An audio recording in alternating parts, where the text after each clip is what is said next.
Je viens de sortir d'un entretien avec un diplomate. Je lui ai dit que la différence peut-être entre l'équipe dirigeante actuelle et ce à quoi ils sont habitués, c'est que nous ne prenons pas d'injonction d'ailleurs.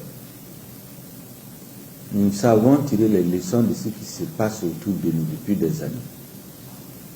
Si on réduit la transition malienne simplement aux élections, on fait force route. Pendant 20 ans, la communauté internationale a organisé des élections en Afghanistan. 20 ans après, un jour, ils ont pris leurs bagages, ils sont partis. On a vu les Afghans s'approcher avec l'énergie du désespoir à des avions qui s'en vont. Nous ne voulons pas nous asseoir en train d'applaudir à un système dit démocratique jusqu'à ce que les Maliens soient dans cette situation. C'est une leçon que nous avons tirée. Nous avons vu ici les Nations Unies donner mandat à des gouvernements d'interdire le bombardement de Benghazi. Des gouvernements ont profité de ce mandat pour en sortir, aller assassiner un chef d'État. Nous tirons les leçons. Nous avons vu ici, quand notre gouvernement a interpellé, disons, a sollicité le gouvernement français en 2013, la lettre écrite par le président de transition d'alors, dont aucun exemplaire n'existe au Mali, l'original est ailleurs, même quand nous en avons eu besoin récemment, c'est sur le site du Sénat français qu'on l'a trouvé. Cette lettre demandait une intervention aérienne et un renseignement. Il n'était pas prévu de soldats étrangers au sol. Arrivé à Kidal, le gouvernement français en est sorti, il a fait autre chose. Il a interdit à l'armée de rentrer à Kidal, il a mis sa propre armée. L'intervention avait 3 objectifs énoncés clairement, publiquement, plusieurs reprises par le président français d'alors, François Hollande. 1. Détruire le terrorisme. 2. Restaurer l'autorité de l'État sur l'ensemble du territoire. 3.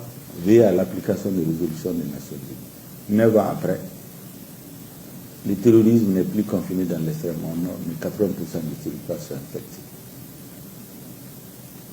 L'autorité de l'État jusqu'à présent ne s'exerce pas sur l'ensemble du territoire. Et enfin, les résolutions des Nations Unies changent chaque année. Au point que cette année, nous nous sommes opposés, parce que c'est dans la salle du Conseil de sécurité que notre ambassadeur a découvert le projet de résolution. Ils étaient habitués à faire ça. Nous avons dit non cette année. On ne peut pas raser la tête des Maliens en leur absence. On ne peut pas amener une résolution pour augmenter le contingent de la MINUSMA sans avoir discuté avec le gouvernement de la République du Mali. Nous tirons les leçons de ça. Nous avons les forces internationales, la MINUSMA, ECAP Mali, EITM, Barkhane, Takuba, l'armée malienne. Les villages continuent d'être détruits, massacrés. Et les forces internationales disent qu'elles ne sont pas venues pour faire la guerre. Et pourtant, dans la résolution 2100 des Nations Unies d'avril 2013, c'est écrit clairement que la MINUSMA vient pour combattre les terroristes. Une fois installée, la MINUSMA a dit que son rôle n'est pas de faire la guerre, mais c'est de maintenir la paix. Nous tirons les leçons. L'ensemble de ces forces que je viens de citer sont au Mali, pourtant les populations continuent de mourir. Est-ce qu'on devait continuer jusqu'au jour où on va se réveiller avec les dirigeants, généralement c'est eux qui fuient les premiers, ils prennent les avions avec leur famille, ils s'en vont. Parce que très souvent, beaucoup ont plusieurs nationalités en poche. Ce n'est pas le cas de ceux qui dirigent le Mali aujourd'hui. Nous avons tiré les leçons de ça aussi. Nous avons tiré les leçons de l'installation de la force Takuba. C'est une force qui a été installée. Nos autorités d'alors y ont accédé, mais ils ont défini des conditions de déploiement des pays étrangers. J'ai expliqué plusieurs fois que l'ancien président a écrit une lettre de mars 2020 pour inviter les pays européens qui veulent participer à Takuba d'intervenir au Mali. Mais dans cette même lettre, il écrit clairement qu'il faut un protocole entre l'État malien et les pays qui doivent intervenir. C'est ce que j'ai expliqué pour que les uns des autres comprennent. C'est comme si vous voulez aller en France, en Europe, vous avez besoin d'une invitation. C'est cette invitation que le président a écrite. Mais après l'invitation, il faut un visa. Le gouvernement danois a envoyé des militaires ici sans visa. Alors qu'il y a le Portugal, la Hongrie, je crois, et la Norvège, qui attendent l'approbation de leur intervention. Eux, ils sont venus, un autre pays les a embarqués pour dire venez, on va aller, il n'y aura rien. Nous avons dit que ça c'est terminé. Et à cause de ça, on se met à nous insulter. On pousse des pays africains à fermer illégalement les frontières du Mali. En même temps, on fait survoler notre territoire par des avions militaires. Nous avons les moyens aujourd'hui de contrôler notre territoire. Quand ils savent maintenant qu'on les voit, ils éteignent les transpondeurs. Quand ils savent maintenant que les tours de contrôle les suivent, ils éteignent la radio. Ils vont atterrir quelque part sur notre territoire, on ne sait pas ce qu'ils ont déposé, ils le repartent. Mais on tire les leçons. On envoie des avions venir survoler des bases militaires. Parce que nous sommes en train de construire des bases, nous ne nous cachons pas. Parce qu'il faut défendre notre pays. Pendant 2 heures, un avion de la MINUSMA survole ces bases, mais ça ne fait pas partie de ces missions. Et lorsqu'on leur pose la question, ils disent que c'est venu de la France. Mais ce n'est pas la France qui dirige la MINUSMA. Nous avons dit que la MINUSMA ne peut plus survoler des parties de notre territoire sans autorisation. Les lignes Bamako-Kidal, Bamako-Gao, Bamako-Tombouctou sont ouvertes, mais s'ils veulent aller ailleurs, aller filmer des bases, il faut des autorisations. C'est aussi simple que ça. Voici notre problème. Nous avons dit qu'on ne peut plus accepter ça. À la suite de ça, donc, on exerce contre le Mali ce que j'ai appelé un véritable terrorisme diplomatique, médiatique et politique pour nous diaboliser et nous amener à céder. Nous ne pouvons pas céder sur la question de la souveraineté du Mali, du respect des Mali. C'est aussi simple que ça. La CEDEAO a pris des sanctions illégales et illégitimes. Aujourd'hui, nous avons pris un pool d'avocats pour attaquer ces décisions devant les juridictions compétentes. Mais ce n'est pas ça le plus important. Le plus important, c'est que nous sommes ouverts au dialogue. Nous l'avons dit aux représentants de l'Union africaine ici. Donc, ce que vous demandez d'être ouvert au dialogue, je crois que c'est une demande qui est juste, fondée, et nous sommes sur cette voie. Nous avons installé 2 comités de haut niveau, politique et technique, pour d'abord discuter des aspects politiques, et une autre équipe technique pour discuter du chronogramme. Nous avons dit à la CEDEAO, venez, nous allons discuter. Mais ce que nous ne pouvons pas accepter, c'est de ramener toute la transition aux élections. C'est ça le fond du problème. Les élections ne peuvent pas résoudre les problèmes du Mali. Je vais vous donner l'Afghanistan. Pendant 20 ans, on a fait des élections là-bas. Mais tant que vous avez un régime corrompu, une armée désorganisée, mais il a suffi qu'un jour les étrangers partout que l'État tombe dans les mains de ceux qui ont combattu. C'est pour cela que nous avons dit que nous allons chercher les moyens d'assurer la défense des Maliens. On achète un avion avec l'Union européenne, on le bloque. On achète un avion avec les Américains, on le bloque, mais on va sur ce contre qui ne peut pas faire des pressions, c'est aussi simple que ça. Et puis nous coopérons avec plusieurs pays. On met un seul pays en index pour essayer de nous diaboliser. Nous, pour nous, le plus important, je l'ai dit aux diplomates, c'est assurer la sécurité des personnes et des biens. Que ça soit à travers X, à travers Y, ça c'est notre affaire. J'ai paraphrasé un célèbre homme politique chinois, Deng Xiaoping. Dans les années de la révolution culturelle, il disait que le chat soit gris ou noir pourvu qu'il attrape la souris. C'est-à-dire le système politique qu'on l'appelle capitaliste ou communiste, pourvu que ça améliore les conditions de vie des citoyens. On l'avait fait venir en exil, mais l'histoire lui a donné raison. Il est revenu au pouvoir, c'est lui qui a redressé la Chine, c'est le père de la Chine moderne. Nous, que notre partenaire s'appelle Takuba, Serval, Barkhane ou tout autre, s'il ne nous aide pas à assurer la sécurité des citoyens, nous allons chercher là où nous pouvons trouver les moyens d'assurer la sécurité des personnes et des biens. C'est aussi simple que ça. Et les résultats que notre armée a engrangés du 28 décembre où nous avons lancé une vaste offensive sur l'ensemble du territoire, parce qu'aujourd'hui dans toutes les régions il y a des opérations militaires, nous avons engrangé des résultats spectaculaires plus importants que ce que nous avons engrangé depuis les 30 dernières années. Aujourd'hui, des bases logistiques terroristes sont détruites, Des centaines et des centaines sont morts. Nous ne voulons pas montrer les corps déchiquetés, mais les armements, nous allons les montrer bientôt. Même des armes qu'ils ont saisies sur l'armée malienne ces dernières années. On est en train de tout récupérer. D'autres sont détruits. Cependant qu'on est dans ça, combien nous poignarder pour nous mettre à terre au motif qu'on ne veut pas organiser des élections. Comme si l'élection c'était une fin en soi. Ça, c'est très important que les Maliens le comprennent et la communauté internationale le comprenne. Nous avons dit que nous n'avons pas de conflit avec nos partenaires. Pas avec les Européens, encore moins avec les Africains. Mais personne ne peut gérer le Mali par procuration.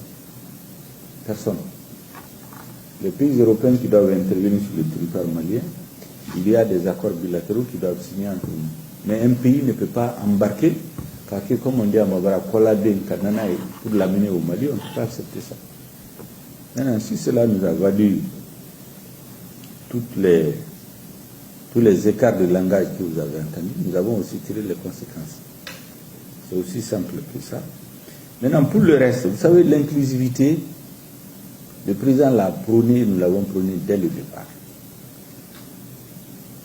Nous avons aujourd'hui, si l'inclusivité veut dire être dans l'appareil d'État, tous les partis significatifs sont dans l'appareil d'État aujourd'hui. Et puis on peut servir son pays sans être dans un gouvernement. On peut rendre service à son pays sans être dans un gouvernement. Un gouvernement ne peut pas avoir tout le monde. L'inclusivité ne veut pas dire changer les orientations de la transition. L'inclusivité, ça veut dire aider à mettre en œuvre les objectifs de la transition. Sécuriser les Maliens, faire les réformes politiques et institutionnelles, lutter contre la corruption et organiser des élections crédibles. C'est ça les objectifs de la transition. Bon, il y en a qui ne sont pas d'accord avec ça. Qu'est-ce que vous voulez qu'on fasse?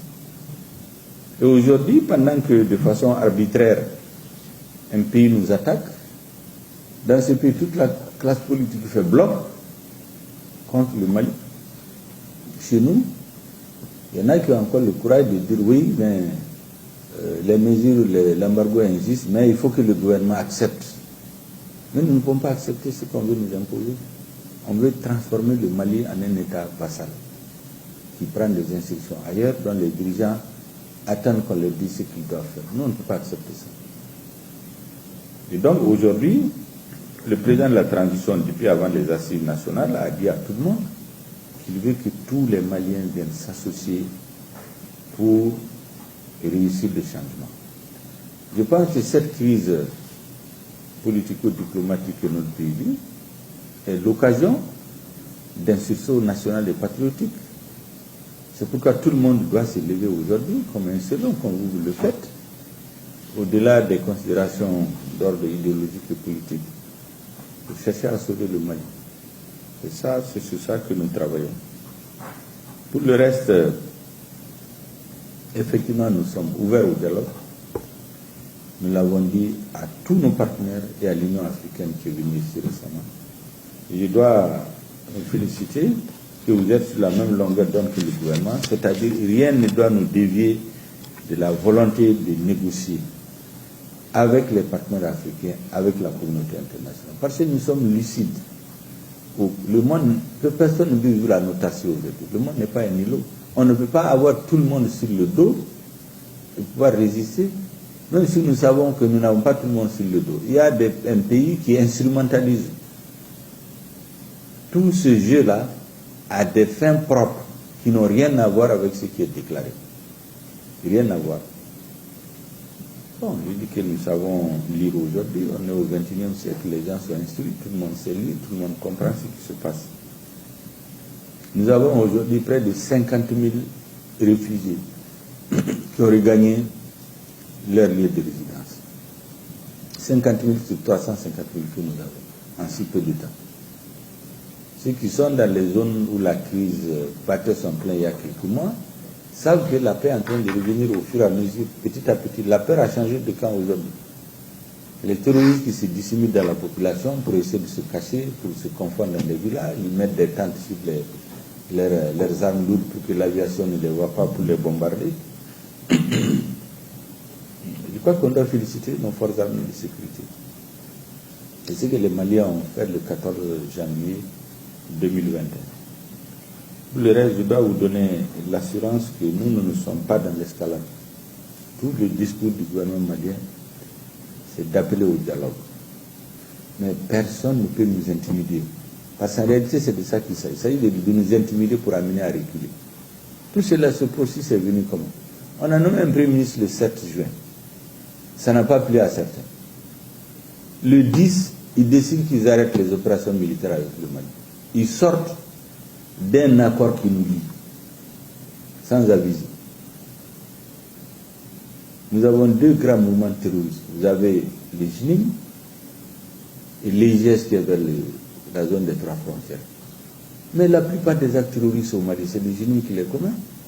Si vous abandonnez toutes les emprises, c'est comme si vous dites aux JNIM, bon, on vous laisse le territoire malien, faites ce que vous voulez. C'est ce que nous avons appelé abandon en plein vol. Ça fait mal, mais c'est la vérité. Ces bases, nous sommes en train de les occuper avec nos partenaires.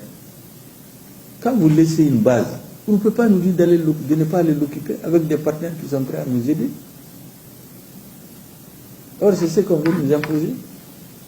Le reste, les débats géopolitiques entre les grandes puissances, ce n'est pas ça notre rôle. Ce n'est pas ça qui nous intéresse. Nous, on a des problèmes concrets auxquels il faut des solutions concrètes pour des populations concrètes, pour un territoire concret. On n'est pas dans la métaphysique ou dans la théorie.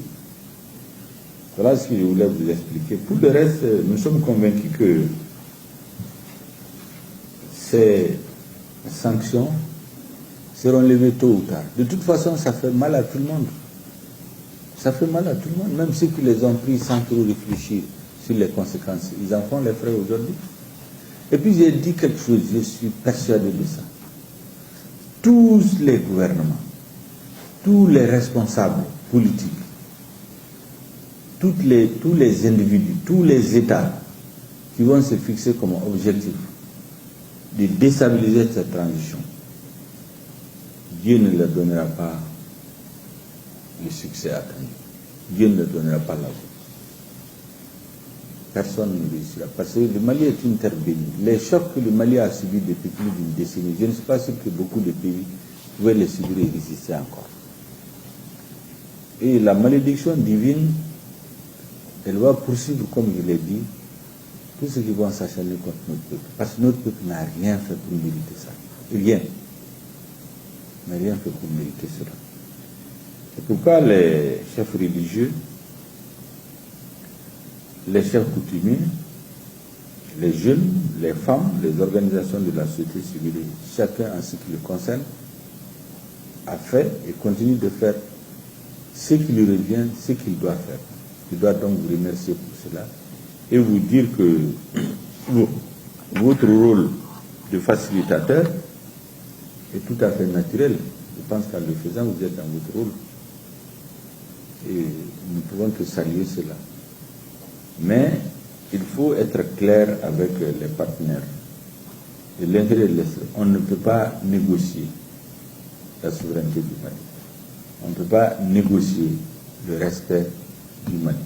On ne peut pas négocier la dignité du Mali. On ne peut pas la vendre. On ne peut pas négocier la nécessité de défendre les Maliens. On ne peut pas négocier de faire que la transition ne peut pas se résumer uniquement aux élections. Si on ne fait pas les réformes qui sont nécessaires, dès après les prochaines élections, on tombera dans les mêmes cycles avec d'autres coups d'État peut-être. Notre objectif, c'est ça ce que nous souhaitons, c'est de réformer le pays, faire avancer suffisamment la lutte contre la corruption et l'impunité, faire avancer le processus de réarmement physique et moral de notre armée, de manière à ce que le nouveau président concentre son énergie à développer le pays. Au lieu de passer le temps à acheter des gaz lacrymogènes, mettre des opposants en prison, ne pas dormir chez lui, aller à l'extérieur pour avoir des satisfactions pendant qu'il est rejeté par son peuple. Nous ne voulons pas de ça. C'est ce que nous voulons éviter. Et ça ne peut pas aller sans deux conditions. Je termine par ça. La première, c'est le soutien du peuple. Sans le soutien du peuple, on a beau avoir les meilleures idées du monde en politique, ça n'ira nulle part. Une politique sans résultat n'est pas une politique. Donc le soutien populaire. Et le soutien populaire, qui est le gilet pare-balles,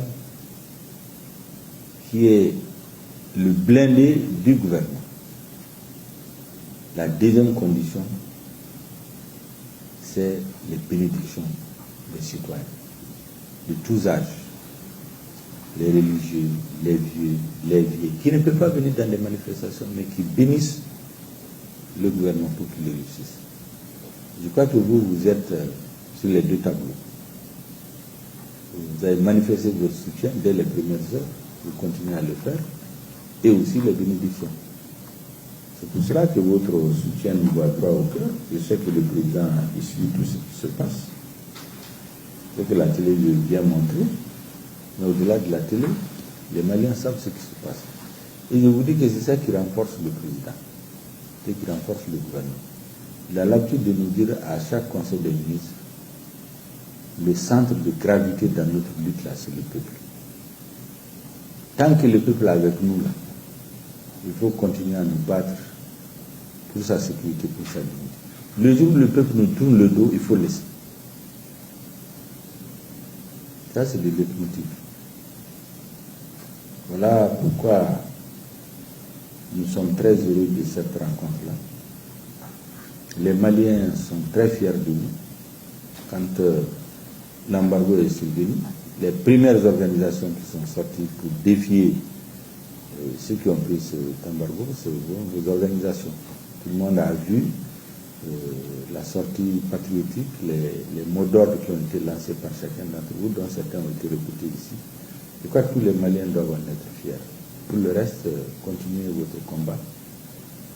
Continuez à soutenir le gouvernement qui n'est qu'au service exclusif des Maliens. Merci bien, M. le Président.